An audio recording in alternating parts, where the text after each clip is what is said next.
Welcome back to the Be Kind podcast. We're part of the Animal Advocates of South Central PA's mission to spread compassion for animals in a peaceful and respectful way. This is Joe Kirkner. Again, the studio's in my house, so I'll probably be in most of the episodes.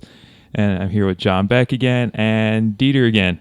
And full disclosure, we're filming this right after the last episode we recorded, so not a whole lot has happened since the last episode. But now we are joined by Roxie over the phone.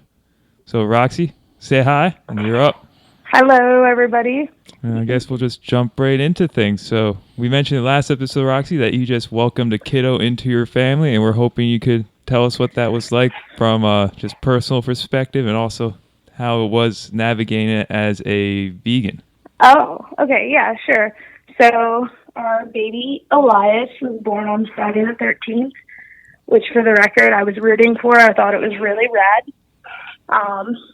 My wife had a completely vegan pregnancy, healthy. She did have low blood pressure, which is odd. We can talk about that more later. But everything was fine. Because he was an IVF baby, that's in vitro fertilization, she had to be induced at 39 weeks. And anybody that knows anything about that process knows it's not a fun thing. But yeah, so we have a baby. He's a week old, and life has been crazy. And when you were navigating the pregnancy for a full vegan pregnancy, did you get a lot of pushback from your healthcare providers? They just like to check everything. So I think the doctor he would tell everybody this, but particularly us, like, your baby needs protein, but I pretty much cater all the meals and figured out nutrients and stuff like that. So you're prepared. Yep, and the baby is completely breastfed, and he had his 1 week appointment, had already been gaining weight. Or not 1 week, 3-day appointment. He was already gaining weight, so they did not want to see him back at the week. They said, just come back in a month. We're pretty sure your baby's fine.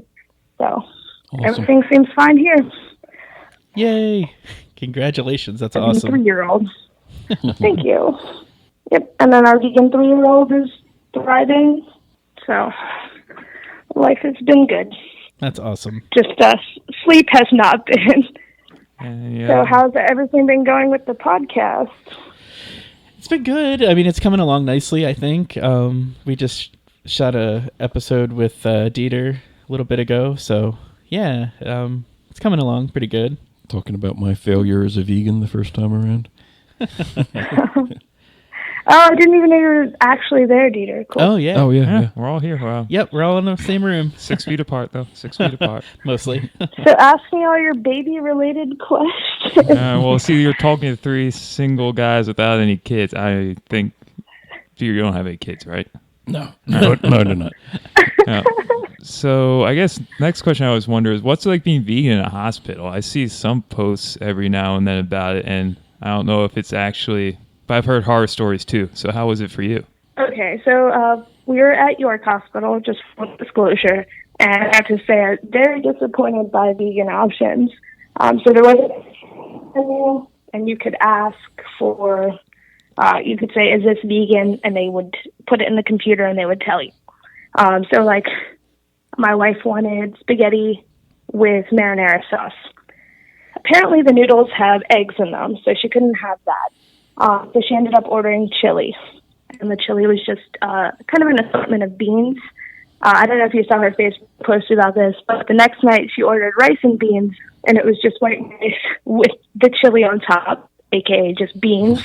And then she ordered a stuffed pepper the other day, and it was just a pepper with the bean mixture on the inside.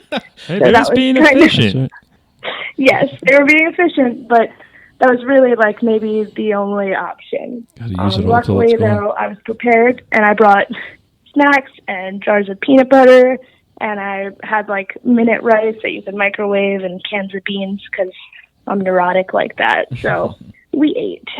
You order the black bean brownies, and you just have a bunch of beans in a brownie tray. Correct. So, if you'd like to eat beans, then York Hospital cafeteria is the place for you. You think they have black bean burgers then? Apparently they do have a black bean burger, but it's not vegan. You know how that happens. Eggs. Yeah. Nobody can think And of then, how to get a like, they patty had to French stick fries together. that were cross-contaminated, stuff like that. So Yeah. there were a couple other options. I know one of the nurses told us that they sometimes have a vegan option in their cold bar, like a hummus sandwich or something like that. But I didn't venture down there. And the last thing any vegan nowadays needs is another gosh darn hummus veggie sandwich or wrap. Or the- Right? She said sometimes it's falafel. Yeah, Sometimes it's we're so falafel. spoiled now that we turn our noses up at black bean burgers. Yeah, so I mean, if York Hospital was on Happy Cow, I'd probably give it like a half a star. They did have kombucha. Very trendy, very trendy. It's crazy Yeah. though, the kind of food they serve to people in hospitals. You think they would? Try to be a little bit healthier. Yeah. And the amount you're paying, you think they could at least opt for a little bit better food. Right.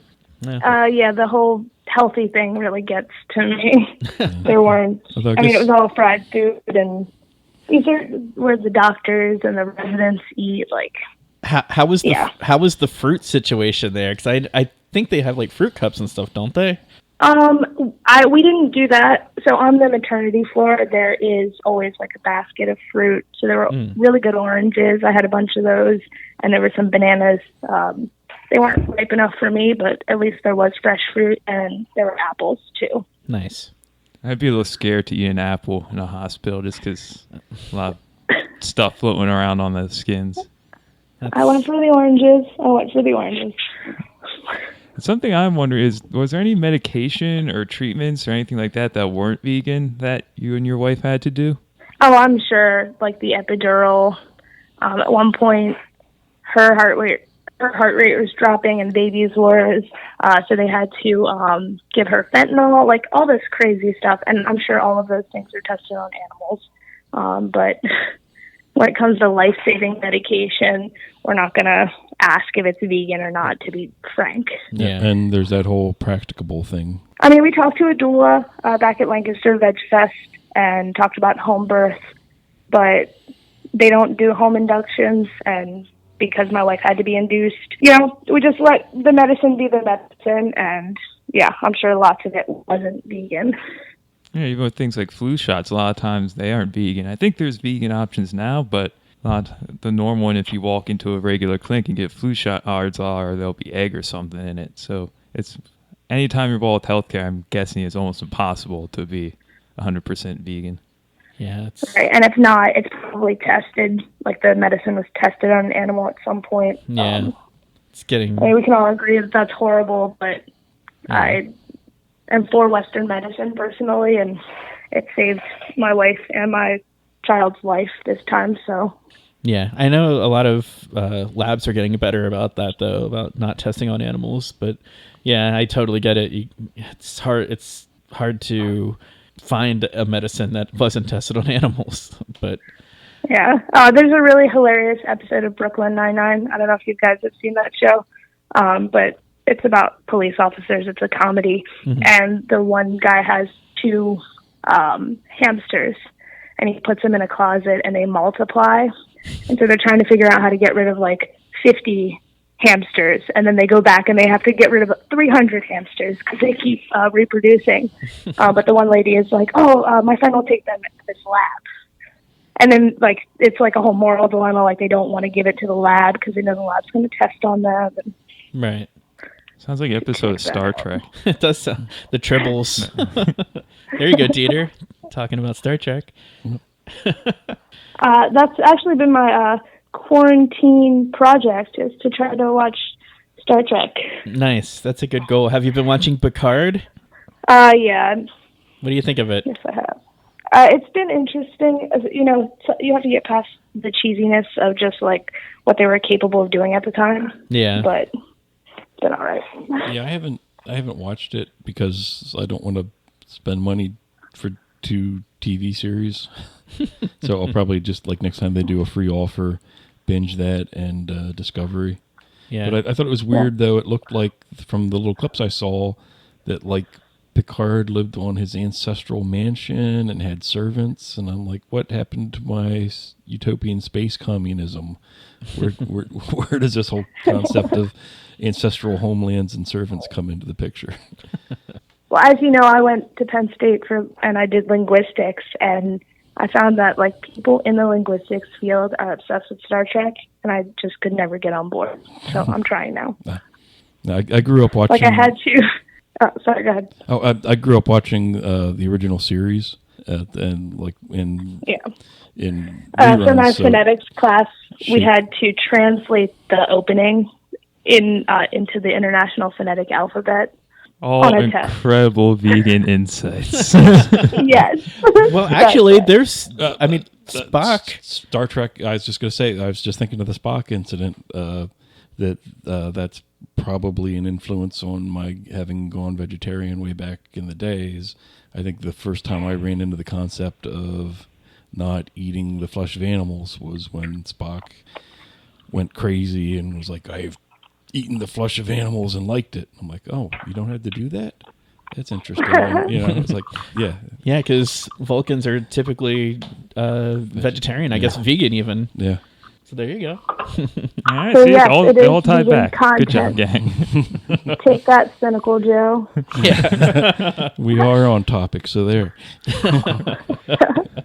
So what advice or resources would you direct any expecting mothers or couples looking to have a vegan pregnancy? Well, first and foremost, I would say listen to your doctors, but also make sure that you advocate for yourself. So if a doctor is just telling you, oh, you need this nutrient, ask them for a blood test so that you can actually see where your levels are.